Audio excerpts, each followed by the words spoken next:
Bien-aimés dans le Seigneur, que Dieu vous bénisse. Nous allons prier pour recommander ce programme entre les mains du Seigneur. Comme vous le savez, c'est un rendez-vous divin.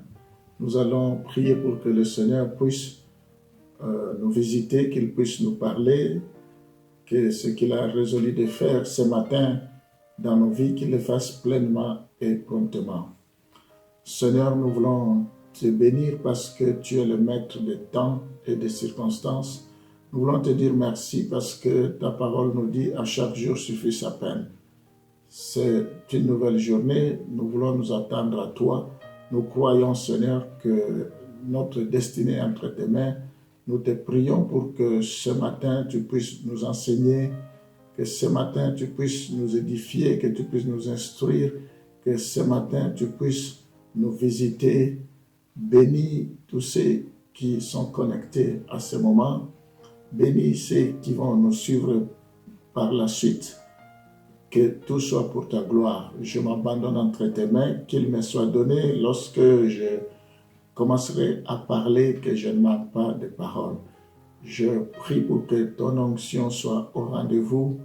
Étant donné que nous parlons sur le Saint-Esprit, cher Saint-Esprit, je vais collaborer, coopérer, communier avec toi. Au nom de Jésus, nous t'avons ainsi prié. Amen.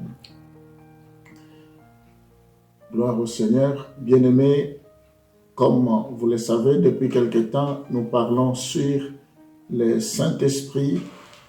Nous avons commencé par parler de l'œuvre du Saint-Esprit dans la vie de l'homme.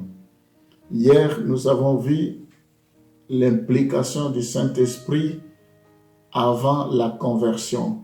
Et nous avons vu que pour que quelqu'un puisse se convertir, pour que quelqu'un puisse donner sa vie au Seigneur, il faut que le Saint-Esprit puisse entrer dans la danse. Il faut que le Saint-Esprit puisse agir. Nous avons vu en grosso modo que le Saint-Esprit nous convainc en ce qui concerne le péché, en ce qui concerne la justice et en ce qui concerne le jugement. Pour ce matin, nous allons évoluer, on va voir l'implication du Saint-Esprit lors de la conversion. Au moment de la conversion, ce que le Saint-Esprit joue comme rôle dans la vie de la personne. Nous allons lire la parole de Dieu. On va commencer dans Galates chapitre 3, le verset 14. Afin que la bénédiction d'Abraham eut pour les païens son accomplissement en Jésus-Christ et que nous ressuscions par la foi l'Esprit qui avait été promis. Alléluia. Nous voyons ici, mes bien-aimés, que le Saint-Esprit vient demeurer en l'homme en réponse à son acte de foi. Le Saint-Esprit vient demeurer en l'homme à son acte de foi dès l'instant où nous donnons notre vie au Seigneur, dès l'instant où nous recevons Jésus-Christ par la foi comme notre Seigneur et Sauveur personnel. La première chose qui nous arrive, c'est l'Esprit de Dieu qui vient s'installer à nous. On ne naît pas enfant de Dieu, mais on le devient. La Bible dit à tous ceux qui l'ont reçu, à ceux qui croient en son nom, il leur a donné le pouvoir de devenir enfants de Dieu. C'est une promesse que Dieu nous a donnée. Nous sommes des fils d'Abraham. C'est une promesse que Dieu a donnée à Abraham, qui est notre Père dans la foi. Nous qui sommes ses enfants, si nous recevons Jésus-Christ, automatiquement, le Saint-Esprit vient habiter à nous. Gloire au Seigneur. Nous devons savoir que nous qui avons reçu Jésus-Christ, notre corps ne nous appartient plus. Notre corps appartient au Saint-Esprit. C'est pour cela que la Bible dit notre corps est le temple du Saint-Esprit. Nous devons nous laisser conduire par l'Esprit de Dieu. Gloire au Seigneur. On va lire Jean chapitre 7, le verset 39. Il dit cela de l'Esprit que devaient recevoir ceux qui croiraient en lui, car l'Esprit n'était pas encore, parce que Jésus n'avait pas encore été glorifié.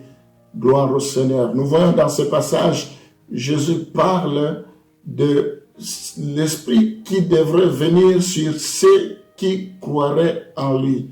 Nous devons avoir la foi que le Saint-Esprit est venu en nous dès l'instant où nous avons donné notre vie au Seigneur. Mais bien aimés, nous n'avons pas besoin de sensations, nous n'avons pas besoin de sentir une certaine sensation pour croire que le Saint-Esprit est en nous. Nous n'avons pas besoin d'avoir une agitation quelconque pour croire que le Saint-Esprit est descendu sur nous. Nous n'avons pas besoin, je ne sais pas, de quelque chose, d'un signe extérieur. Nous devons croire par la foi que le Saint-Esprit est descendu sur nous parce que c'est la promesse de Dieu. Nous ne pouvons pas nous épanouir. Nous ne pouvons pas évoluer si nous n'avons pas l'Esprit de Dieu. Parce que la Bible dit, nous ne savons pas intercéder, mais l'Esprit de Dieu nous aide par des soupirs inexprimables. Voilà pourquoi il est important que le Saint-Esprit vienne pour nous aider dans nos faiblesses. Il est important que le Saint-Esprit vienne pour nous éclairer, pour nous diriger, pour nous conduire. Donc, c'est une promesse. Nous ne devons pas remettre en cause cette promesse. Nous ne devons pas non plus ne pas croire que nous n'avons pas reçu le Saint-Esprit parce que nous ne sentons rien. Vous ne pouvez pas voir le Saint-Esprit avec les yeux physiques. C'est par la foi que vous devez croire et que vous devez les recevoir. C'est automatique que le Saint-Esprit descend quand nous nous convertissons. Gloire au Seigneur. Et nous allons continuer. Nous sommes dans Jean chapitre 14. On va lire le verset 15 à 17. Si vous m'aimez, gardez mes commandements. Et moi, je prierai le Père et il vous donnera un autre consolateur afin qu'il demeure éternellement avec vous. L'Esprit de vérité que le monde ne peut recevoir parce qu'il ne le voit point et ne le connaît point. Mais vous le connaissez car il demeure avec vous et il sera en vous. Gloire au Seigneur. Mais bien aimé, on va s'arrêter momentanément sur ce passage, les derniers versets. Il y a des choses intéressantes dans ce passage. Jésus prie pour que le Saint-Esprit de vérité vienne. Oui, la Bible dit, le monde ne peut recevoir. Mais bien aimé, ce n'est pas tout le monde qui a le Saint-Esprit. Ce n'est pas tout le monde qui peut connaître le Saint-Esprit. Ce n'est pas tout le monde qui est préparé pour que le Saint-Esprit vienne habiter en lui. Mais nous sommes différents des autres. Ce n'est pas un esprit du monde. Ce n'est pas un esprit de timidité, mais c'est un esprit de feu, de force et de puissance. Donc c'est ce que je disais, que le Saint-Esprit vient demeurer en l'homme en réponse à son acte de foi. Le juste vivra par la foi. Nous devons marcher par la foi. Nous voyons dans ce passage que le Saint-Esprit vient habiter éternellement. Une fois qu'on l'a reçu, il ne peut plus quitter. Il est là. C'est pourquoi il faut que nous prenions conscience. Nous aurons l'occasion par la suite de parler du péché contre le Saint-Esprit.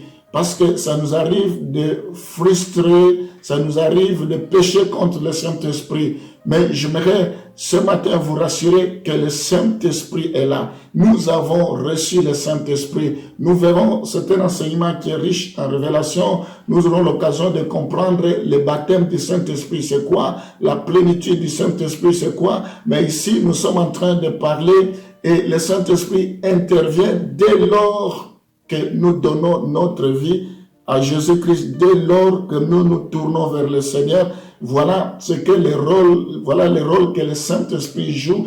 Il vient habiter, il vient s'installer dans nos vies et il reste éternellement. Notre habitation devient le temple du Saint-Esprit. Bien-aimés, la Bible dit, celui qui détruit le temple de Dieu, Dieu le détruira. Nous devons savoir que notre corps est le temple du Saint-Esprit. Les soucis n'ont pas de place dans notre corps. Nous devons savoir que nous ne pouvons pas nous permettre de faire n'importe quoi, je ne sais pas, de tatouage, je ne sais pas, tellement beaucoup de choses pour nuire à notre corps. Je veux même au-delà de ça, nous devons nous accepter tel que Dieu nous a créés, quel que soit notre sexe. Nous devons savoir que notre corps est le temple du Saint-Esprit. Nous devons avoir de l'estime par rapport à notre corps. Nous devons savoir nous valoriser. Nous devons savoir nous accepter. Je parlais de l'estime de soi parce que notre corps est le temple du Saint-Esprit. Gloire au Seigneur pour ce que le Saint-Esprit fait dans notre vie. Jésus dit, il est avantageux que je m'en aille. Si je n'y vais pas, le Saint-Esprit ne descendra pas. Donc, Jésus-Christ est monté, il a laissé la place au Saint-Esprit et le Saint-Esprit est là, il nous accompagne partout. Nous devons savoir que c'est un esprit de vérité. Celui qui me suit ne marchera pas dans les ténèbres, il marchera dans la lumière. Nous avons l'esprit de lumière, l'esprit de vérité. Gloire au Seigneur. Comme nous avons eu à le dire dans d'autres interventions, vous savez que Satan, il est le père des mensonges. Donc, nous ne devons pas écouter Satan, nous devons écouter Dieu, nous devons écouter le Saint-Esprit qui est à nous. Gloire au Seigneur. Nous allons évoluer, on va lire Jean chapitre 14, le verset 23. Jésus lui répondit, « Si quelqu'un m'aime, il gardera ma parole, et mon Père l'aimera. Nous viendrons à lui, et nous ferons notre demeure chez lui. » Gloire au Seigneur. C'est une promesse que Dieu donne à tous ceux qui aiment la parole de Dieu. Aimer la parole de Dieu veut dire que nous devons la mettre en pratique. Ça veut dire que nous devons persévérer dans sa parole. Il promet de venir habiter dans notre corps qui est son temple.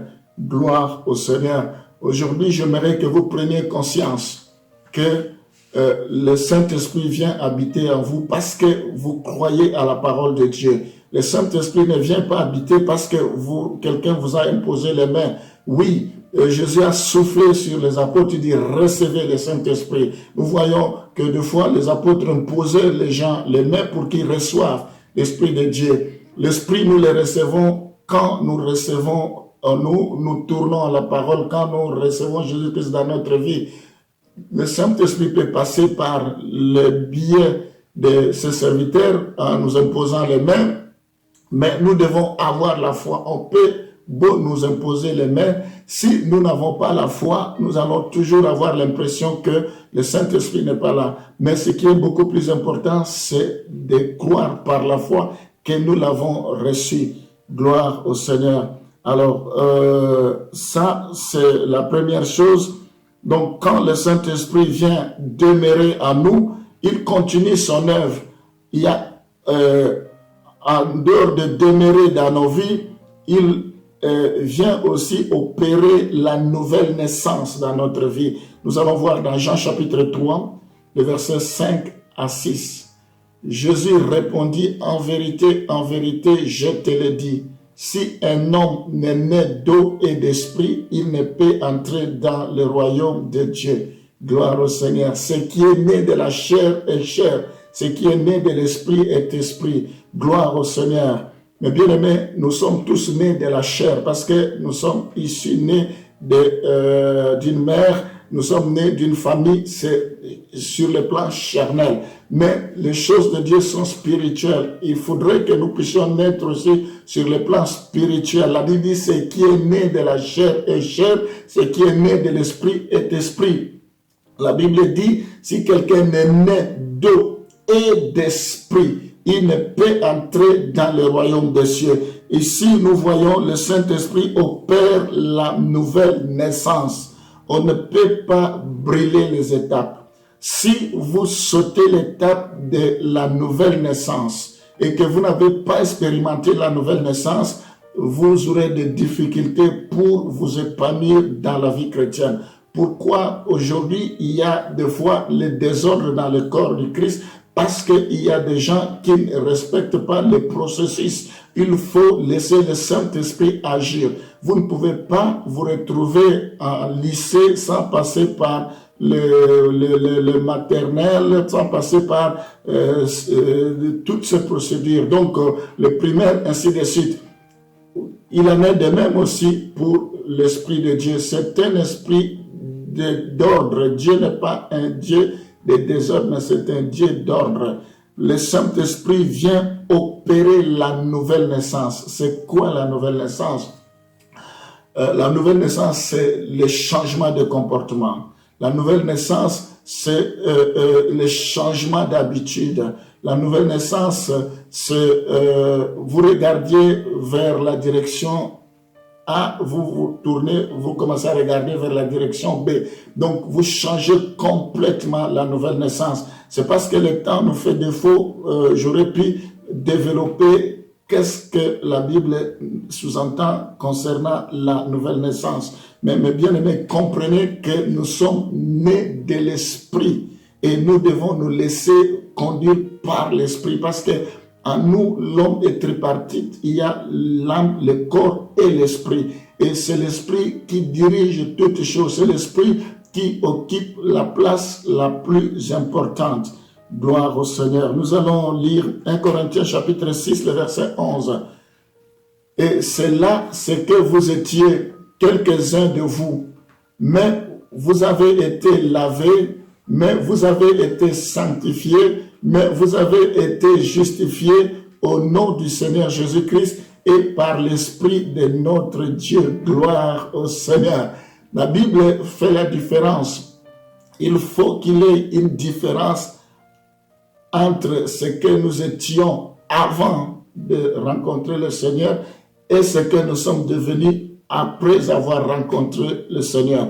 Avant de les rencontrer, nous étions des pécheurs, nous étions des adultères, nous étions des voleurs, nous étions des impudiques, nous étions des pécheurs.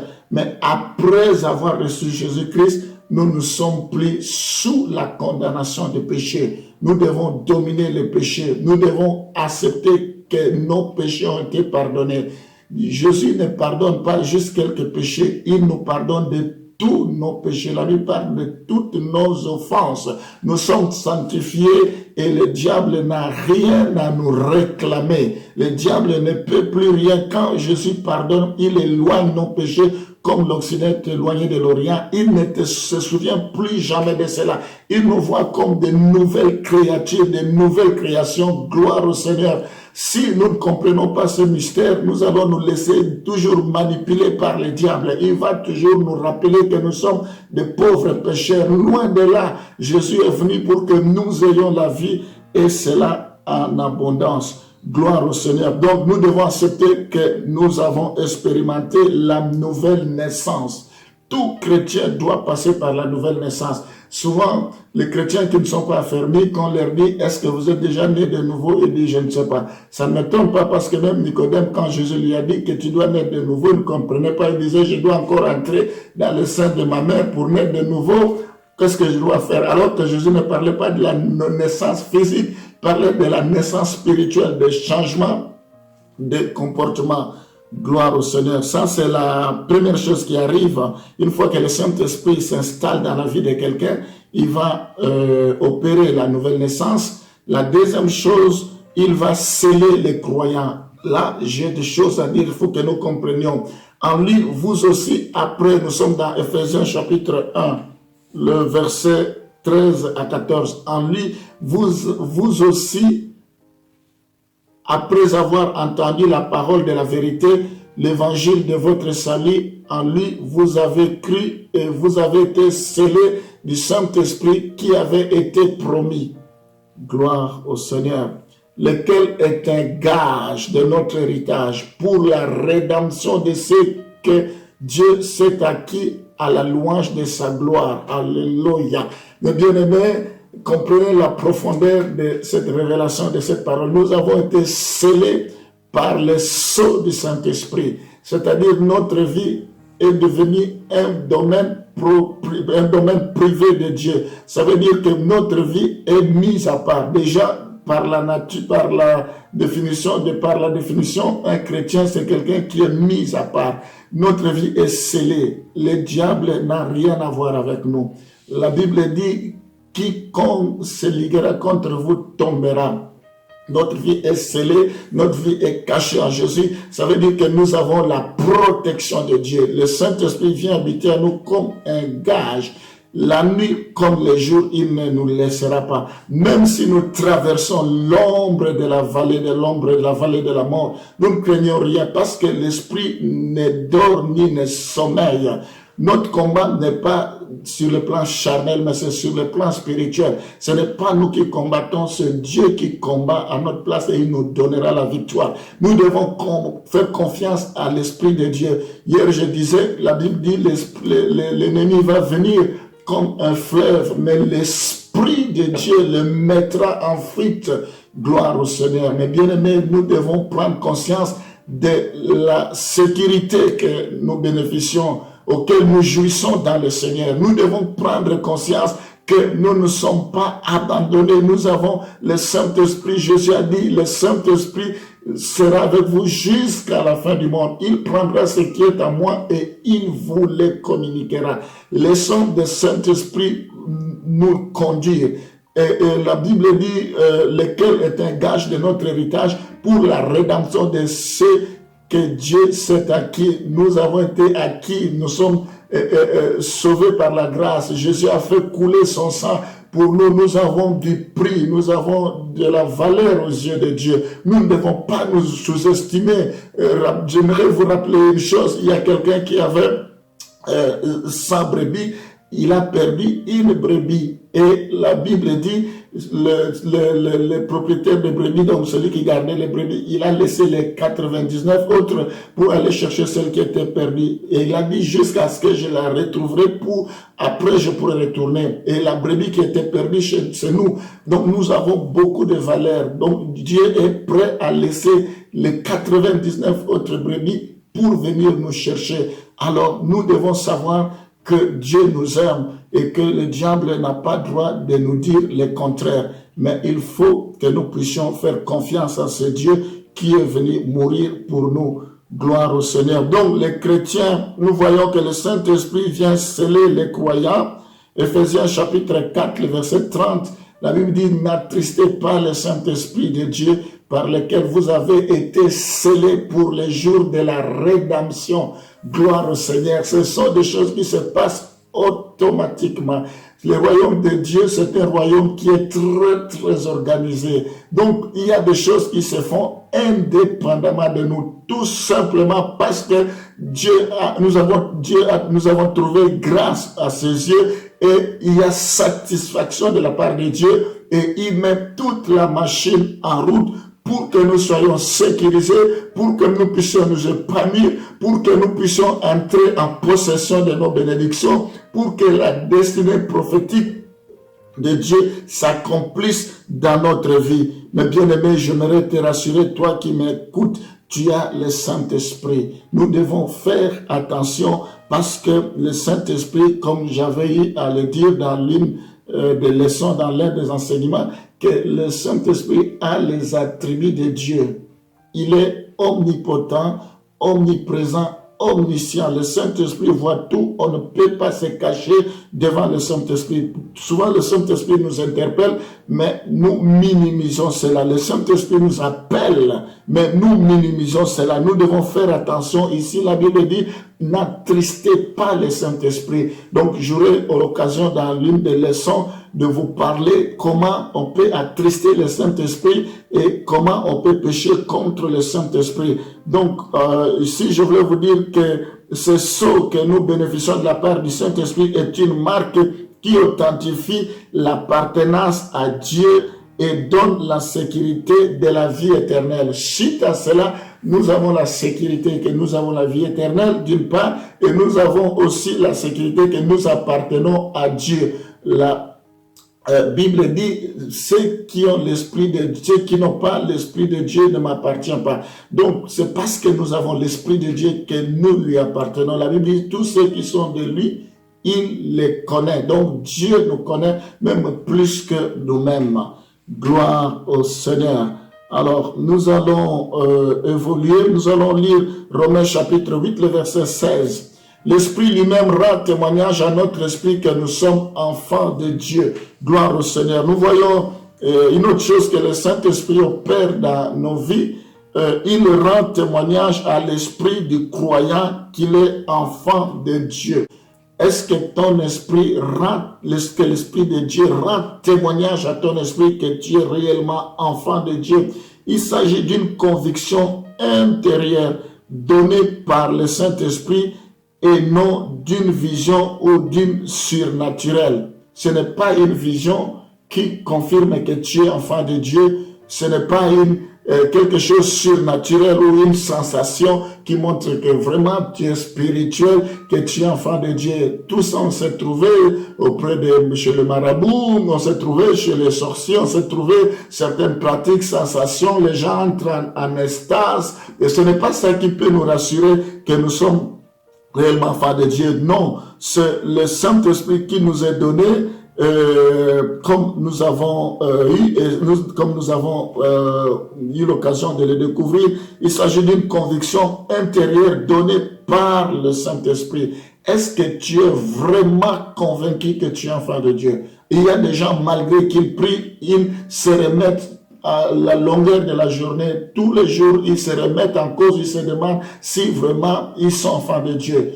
On devient enfant de Dieu une seule fois. Dès que vous avez reçu Jésus-Christ dans votre vie, c'est fini. Quel que soit le lieu, vous pouvez partir. Même si vous avez été interpellé par une prédication qui vous a intéressé, on dit qu'il veut recevoir Jésus-Christ, vous n'avez pas besoin de sortir. Vous pouvez renouveler votre engagement, mais vous n'allez pas naître de nouveau. Tous les jours, on naît de nouveau une seule fois. On reçoit Jésus-Christ une seule fois. C'est vrai, en tant des hommes, nous pouvons tomber, mais cette fois, nous tombons. Cette fois, Dieu nous relève. Ce n'est pas parce que nous avons commis des péchés que nous cessons d'être enfants de Dieu. Non, une fois que nous revenons à lui, Dieu renouvelle son engagement, son alliance, parce que Dieu a contracté une alliance avec nous. Nous voyons ce témoignage s'ajoute à ce témoignage qui est la conviction intérieure, qui est le témoignage du Saint-Esprit que nous sommes des chrétiens, s'ajoute à l'assurance communiquée par les affirmations de l'Écriture. Nous voyons à plusieurs reprises les Écritures confirment que à tous ceux qui ont reçu Jésus-Christ, il leur a donné le pouvoir de devenir enfants de Dieu. Les Écritures confirment que celui qui a l'Esprit de Dieu, celui qui a Jésus-Christ, il a la vie plutôt. Celui qui n'a pas Jésus, il n'a pas la vie non plus. Donc voilà un peu, mes bien-aimés, le Saint-Esprit joue un rôle prépondérant. Il joue un rôle capital, un rôle non négligeable dans nos vies. Le Saint-Esprit est là, c'est lui qui fait le gros de boulot. Donc nous devons être conscients. Nous devons vraiment laisser le Saint-Esprit nous diriger. Alors ce matin, je vais prier pour que le Saint-Esprit te visite. Ce matin, je vais prier pour que tu apprennes à écouter le Saint-Esprit.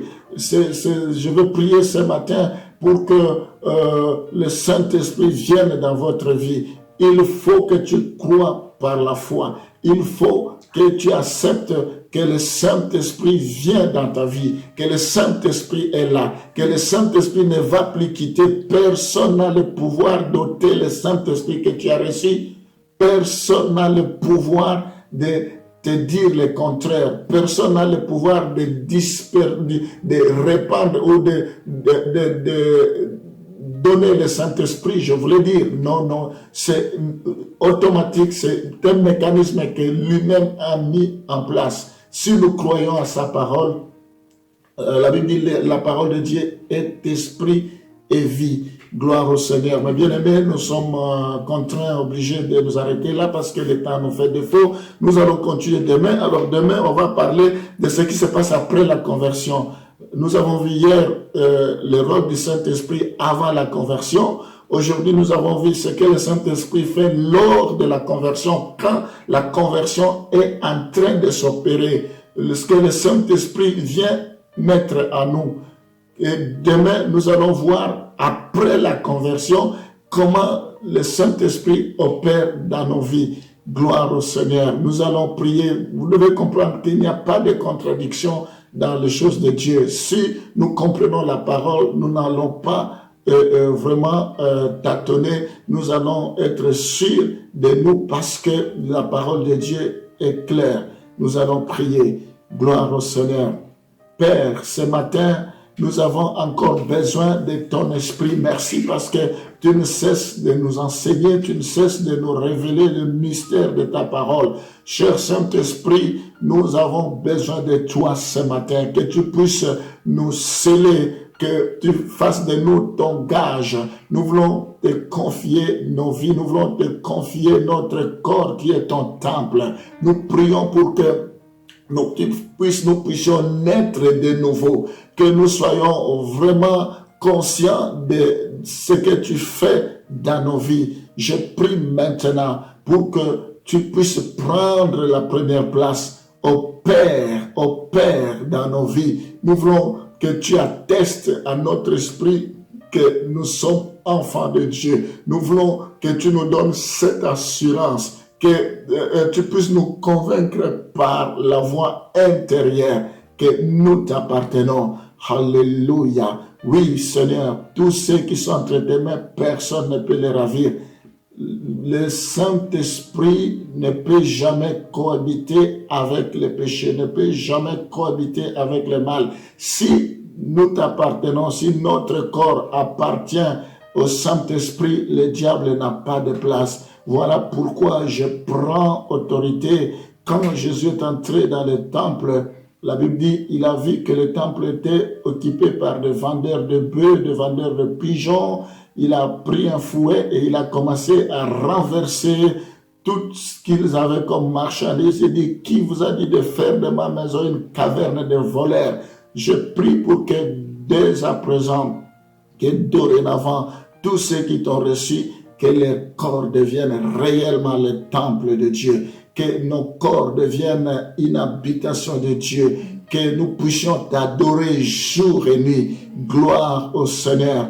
Alléluia. Je bénis tous ceux qui m'ont suivi ce matin. Je te recommande tous ceux qui me suivront par la suite. Je prie pour tous ceux qui ont besoin, qui sont dans le besoin, qui ont besoin d'expérimenter ta main puissante. Fais-le, Seigneur. La Bible dit, tu envoies la parole et la parole guérit. Confirme ta parole par les signes, les prodiges et les miracles. Au nom de Jésus, nous t'avons ainsi prié. Mes bien-aimés, que Dieu vous bénisse. Nous sommes arrivés à la fin. Je vous souhaite une bonne journée. Je vous donne rendez-vous demain à 6h30. Que Dieu vous bénisse. Au revoir.